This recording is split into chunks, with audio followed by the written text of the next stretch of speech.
Hello, you guys. I am going to try something a little bit different today. I always try to speak somewhat relaxingly, but I'm trying to figure out some different ways to present the material and do some fun things, especially because I can't do tons of editing and cool stuff on YouTube videos. So I was going to go for a little bit of an ASMR stint today. Some of you may know, I'm a huge fan of ASMR.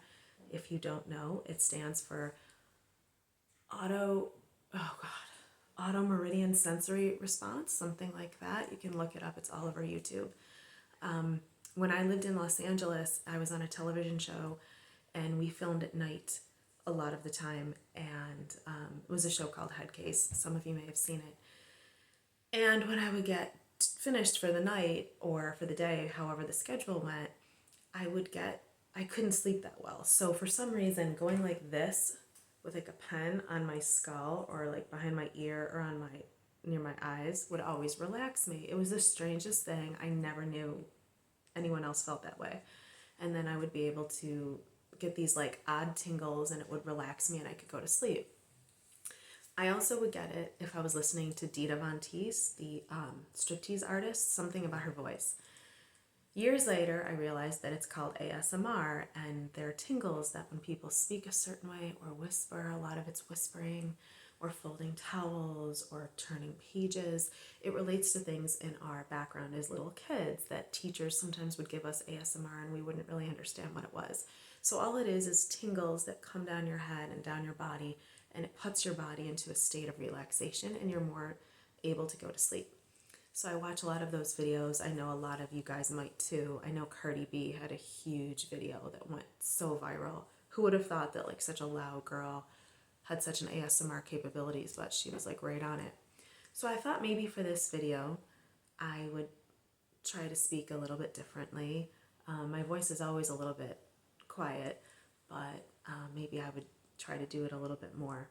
But for the real professionals, I definitely suggest going over to Paige Turner. That's Paige Turner ASMR. She's my absolute favorite. She's gotten to be a pal and she's really, really talented. So I don't claim to be able to do that.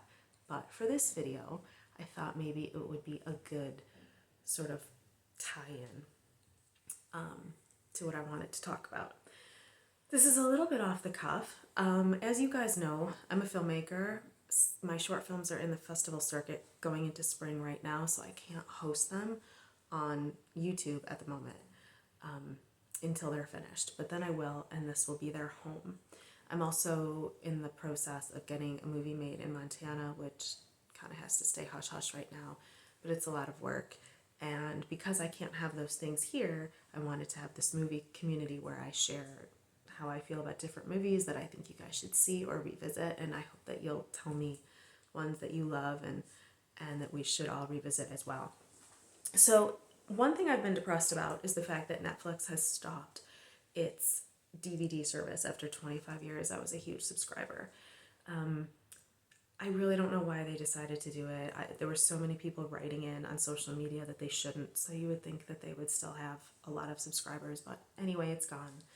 I will tell you what has been saving my life, not just streaming on Netflix and Amazon, but Tubi. If you guys have Tubi on your smart TVs and you completely ignore it, you are missing out on an amazing array of film and television. Tubi. You might not even know it's there unless you look for it. But the other night, I was on it looking for something specific that someone told me was there. And while I was doing that, I found that they had all these things that I would have wanted the DVDs from Netflix to watch. And I started watching a lot of things, and I remembered a motif in the 80s that was really, really cool and weird. And I wondered if you guys did too. There was a Stephen King, because he's the king of all thrillers and 80s thrillers. He wrote a short story called Trucks, if any of you remember that. And in 1985 or 1986, it was turned into a movie called Maximum Overdrive. Now, I know some of you guys remember this movie for one particular reason, and that's because the VHS box, when we would all go into your corner store where you rent movies or the pharmacy or Blockbuster, the VHS box had this evil looking truck on it with like a green face. It was like a goblin face. That has been in the nightmares of every child who grew up in the 80s, I'm sure. So Maximum Overdrive, a lot of you would remember because it starred Emilio Estevez, who at the time looked exactly like his dad, Martin Sheen. Like, they're clones. There's great genes in that family. And an actress in it who later did the voice for Bart Simpson, one of the Simpsons, either Bart or Lisa, Yeardley Smith. I'd have to look that up. One of the Simpsons she does.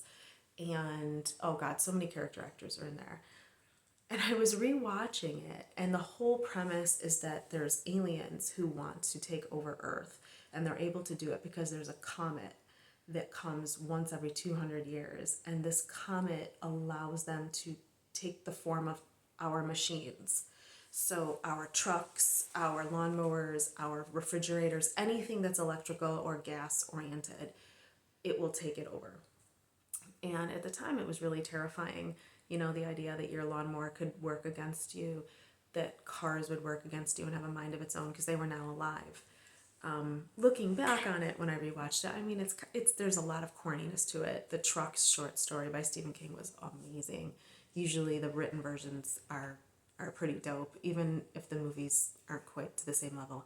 Stephen King directed this movie, which was kind of an interesting fun fact. It is good. It's got some cheesiness to it because some of the characters are just wild. But it definitely preys on that fear of what if our technology worked against us. And it would be really interesting for some of you to go back and watch it and let me know, what do you think would be scary now if that was to happen again? Would it still be the cars and the trucks and the lawnmowers? Would it be more computers or your cell phone? Ooh, I don't even want to think about the cell phone. Like, that could go weird. But I think that new technology could be interesting, and I know we've done some things with the alarm systems, and some of us writers have worked with things like that, but I still think the original with the there's a scene where I think a lawnmower runs somebody's father over. I mean, it terrified me as a kid, and the face on the truck really terrified me. But the thing that I wanted to talk about was how the 80s was somehow obsessed with comets. Do you guys remember this at all? It just seemed like with every science fiction or horror movie, there was a comet at the source of what was going on. And the other one that did the same thing for it was Night of the Comet. If you guys remember this movie, I have this special edition Blu-ray. This is one of my favorites.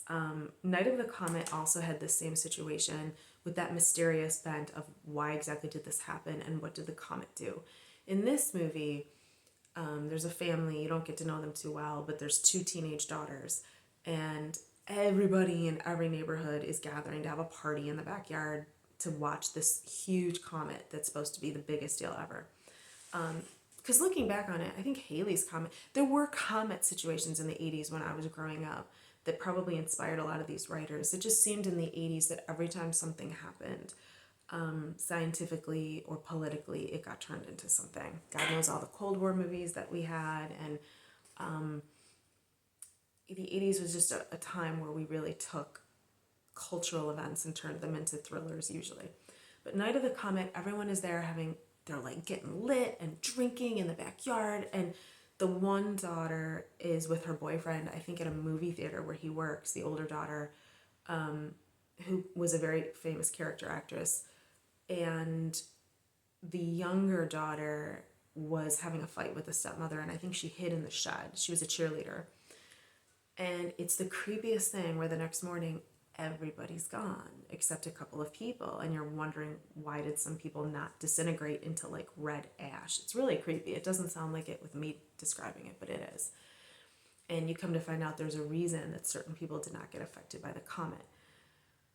But there are some people that didn't disintegrate but were made sick by the comet, and now there's some kind of zombie. So these teenage girls, they later meet up with a couple other people, are now being chased down by the government to figure out certain things about them or what kept them okay, except that section of the government is a little shady.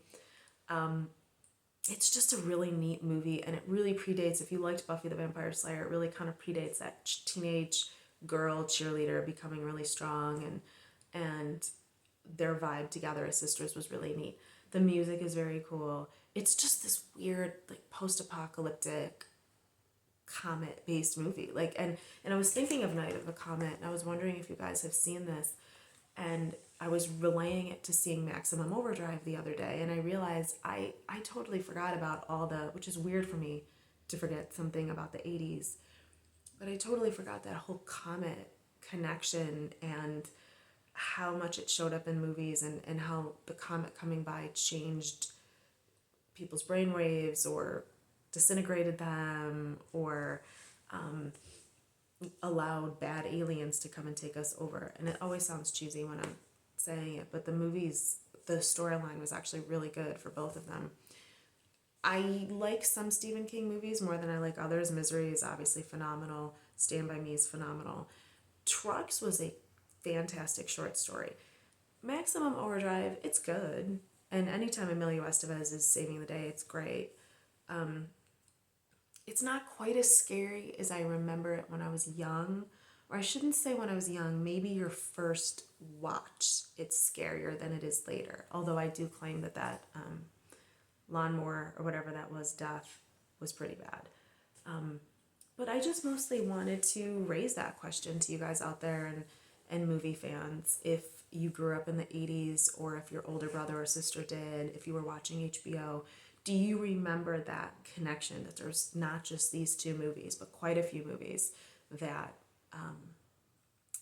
have this connection to the weather and to the planets and the comets? It was interesting to me catching these on Tubi, catching Maximum Overdrive on Tubi, because I hadn't seen it in some time.